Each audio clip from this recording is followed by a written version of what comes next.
আপোনালোক সকলোৱে জানে আজি আমাৰ ডক্টৰ ভূপেন হাজৰিকাদেৱৰ মৃত্যু তিথি 12তম মৃত্যু তিথি আৰু এই মঞ্চৰ পৰাই আচলতে আমি হৈছো এটি নগণ্য আৰু তেখেতৰ তুলনাত আমাৰ কোনো একোৱেই নাই।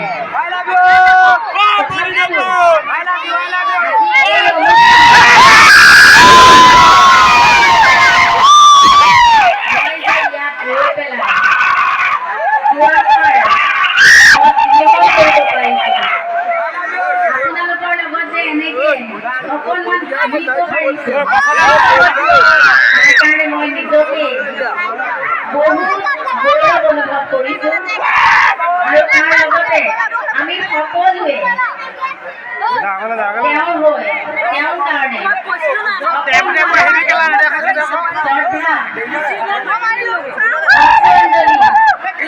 জ্ঞাপন কৰিব বিচাৰিছো।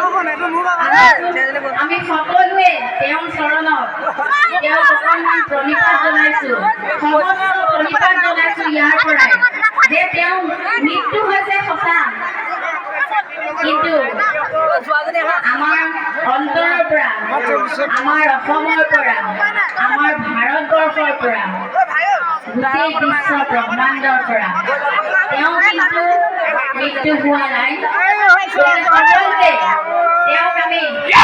প্ৰণিপাত জনাম। সকলো থিয় হৈ অকণমান তেওঁৰ কাৰণে আমি যদি প্ৰণাম কৰো বেয়া হ'ব নেকি বাৰু? অকণমান সকলোৱে যদি উঠি দিয়ে সঁচাকে ভাল লাগিব।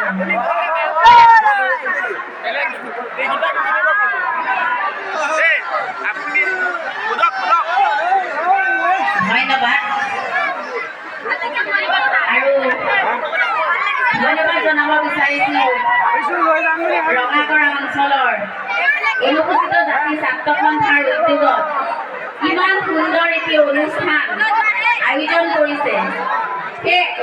আয়োজন কমিটিসকলৰ পৰা এটা জোৰকে হাত চাপৰি লাগেনে? বিশেষকৈ প্ৰতীম দাস আৰু বাকী যিসকলে এই অনুষ্ঠানটোত আগভাগ লৈ আছে সকলোকে ধন্যবাদ জনাইছো, যিহেতু আপোনালোকে মোক এই অঞ্চললৈ আমন্ত্ৰণ কৰি অনাৰ বাবে। দেৰগাঁও গোলাঘাট এই অঞ্চলটো পাহৰিব নোৱাৰো। কেলে জানেনে? ইয়াৰ মানুহখিনি কোনে ক'লে মিছা বুলি?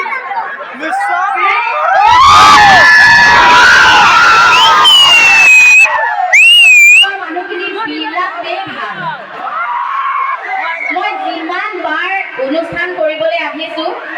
প্ৰত্যেকবাৰে কি হয় জানেনে নাই? এই ইয়ালৈ আহিলে মই হেৰাই যাওঁ। হেৰাও বুলি ক'লে চবেই ভাবিছে চাগে চুটি চাপৰ মানুহ এইকাৰণেই হেৰায়। চেনি দিছে চেনি দিছে এটা কেউলি নহয় চেনি দিছে মানে কি হয় এই ইমান অপুৱা পপুৱা ৰাস্তা জানেনে ইয়াতে মানে ভাইটি কেইজনমান আছে আমি অহাৰ গম পালে মানে ফুনাফুনি হৈ যায় চব জেগাই জেগাই ৰৈ থাকে নহ'লে যে হেৰাম খাটা আজিও হেৰালো বিশ্বাস কৰক প্ৰথম গ'লো আইবিত সোমালো আইবিৰ পৰা যে আহিলো দুজন ভাইটি আমাক আনিবলৈ গৈছে ৰাস্তা মানে ৰৈ আছে আমি দেখাও নেপালো আমিতো বহুত দূৰ গুচি গ'লো আকৌ নগাঁও ফালে ফোন কৰিছোঁ ফোন কৰোঁতে যেনিবা আকৌ আমি উভতি আহিবলগীয়া হৈছে গতিকে চাওক এই গোলাঘাট আৰু দেৰগাঁৱৰ মাজত কিবা এটা মোৰ সম্পৰ্ক আছে যেন লাগিছে এতিয়া কি সম্পৰ্ক আছে নেজানো আৰু ঠাণ্ডা অকণ অকণ পৰিছে ন কেলে পৰিব আমাৰতো ডেকাসকলৰ ঠাণ্ডাই নালাগে হয়নে নহয় গাত জুচ উঠি আছে একে ৰাইজৰ হয় নাই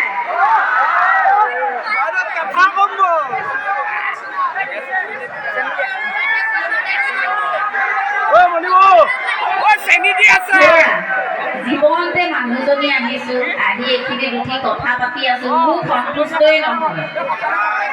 ল'ৰাহঁতে মোক ভালেই নাপায় আজিকালি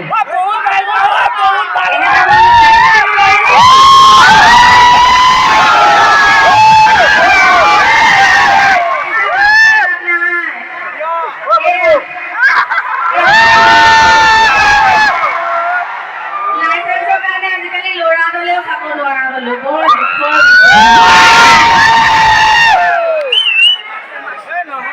আচলতে কি হয় আমাৰ মাইকী মানুহসকল মহিলাসকল ইয়াত বহি আছে ইমান কষ্ট এওঁলোকৰ হয়নে এতিয়া যিসকল মানে অনুষ্ঠানটোৰ আশে পাশে যাৰ ঘৰ আৰু দেই মই তেখেতসকলক কৈছোঁ এতিয়া ধৰক এসপ্তাহ 15 দিন 20 দিনৰ আগৰ পৰা অনুষ্ঠানবিলাক হ'ব যে এটা কথা চলি থাকে হয় নাই এতিয়াতো চবেই কয় ঐ আমাৰ ওচৰত অনুষ্ঠান আছে আহিবি দেই কোন আহিব মনিব আহিব সেইটোতো ক'লে এতিয়াতো আহিবই আলহী এনেকৈ ধৰক আলহী প্ৰত্যেক ঘৰে আহি থাকে হয়নে নহয় এতিয়া ধৰক অনুষ্ঠানৰ দিনা আলহী আহিলে খং উঠেনে উঠে নুঠে খং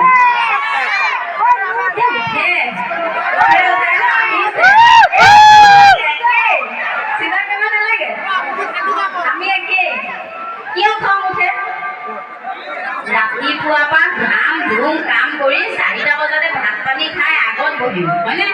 এতিয়া আলহীটো আহি গ'ল এতিয়াতো তাক ভাত দিব লাগিব তাৰ কাৰণে বিচনা ঠিক কৰি থ'ব লাগিব জ্বালাটোতো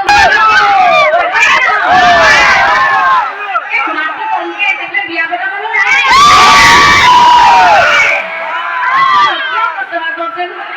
বাচ্চাটো বাৰু মহিলাগৰাকীয়ে জন্ম দিলে ডাঙৰ দীঘল কৰা তাক স্কুলত নাম লগাই দিয়া পঢ়া শুনা কৰি মেলি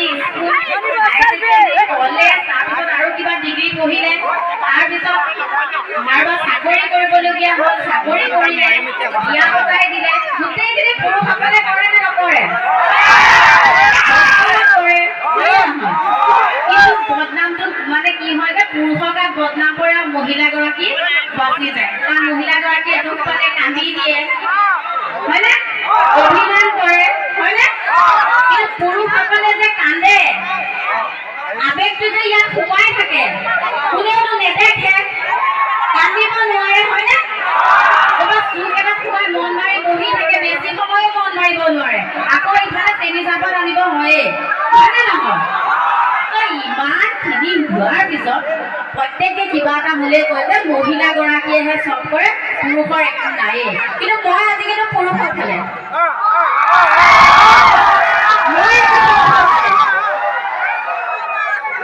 কথাটো কি জানে গাড়ীত আহি আছো মোৰ মানুহজনে মোক কৈছে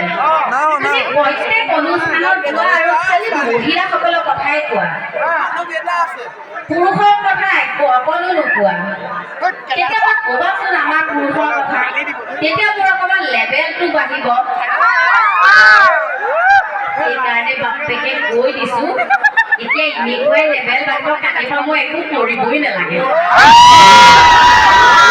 শাহু আহি মোক খাব দিব ভাতো বনাই খুৱাব